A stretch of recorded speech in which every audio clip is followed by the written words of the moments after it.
Parte inicial, então, de adição e subtração de frações, tá? Se por acaso as frações tiverem denominadores iguais, como a gente já tinha visto ali nas figuras, né, através de desenhos, a repartição permanece a mesma, a gente só soma, na verdade, as quantidades, os pedacinhos. Então, se eu somar 2 oitavos mais 3 oitavos, 2 pedaços de 8 mais 3 pedaços de 8, eu vou ter 5 pedaços de 8, tá?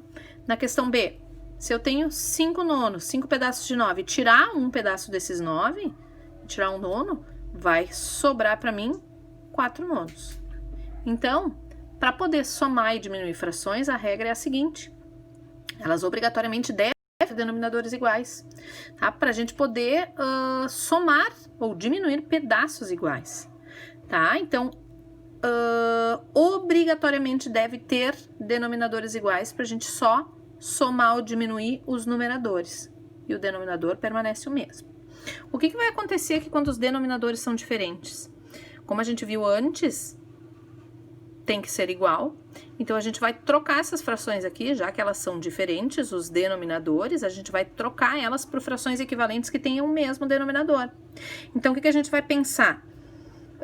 Qual é o menor número? Que nem eu já disse para vocês, não precisa ser o menor, pode ser um outro qualquer, tá? Desde que dê para dividir pelos 2 ou 3 denominadores que tiverem. Qual é o número que dá para dividir por 5 e por 2 ao mesmo tempo? O menor número deles é o 10.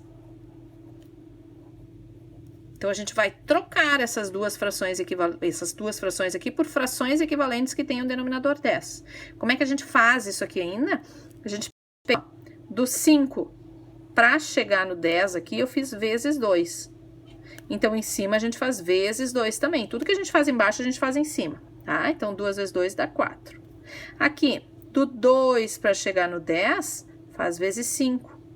Então, em cima faz vezes 5 também. 1 vezes 5, 5.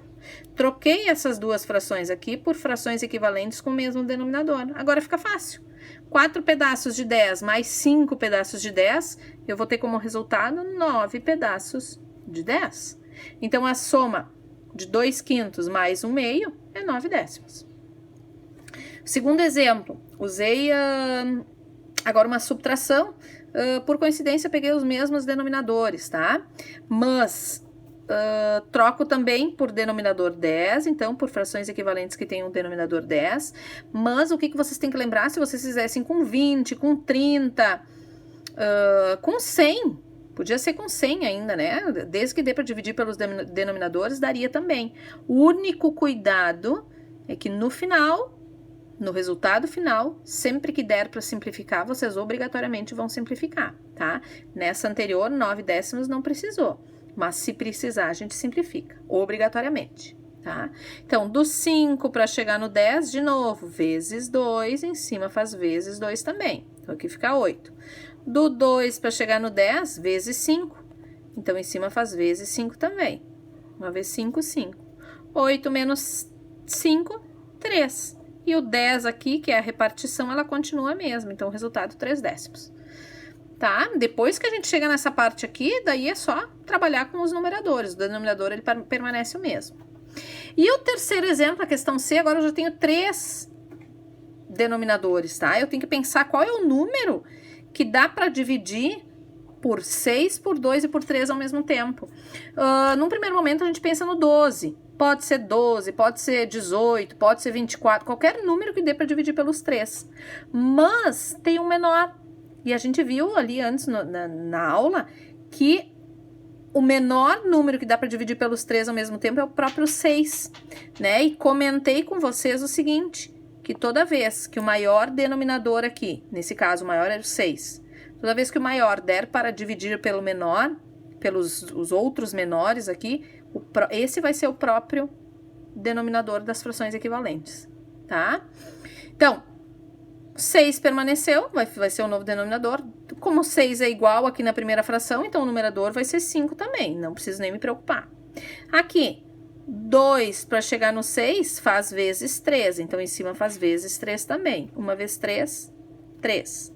Do 3 para chegar no 6 faz vezes 2, então em cima faz vezes 2 também. 2 vezes 2, 4. E aí, 5 mais 3, 8. 8 menos 4, 4 sextos.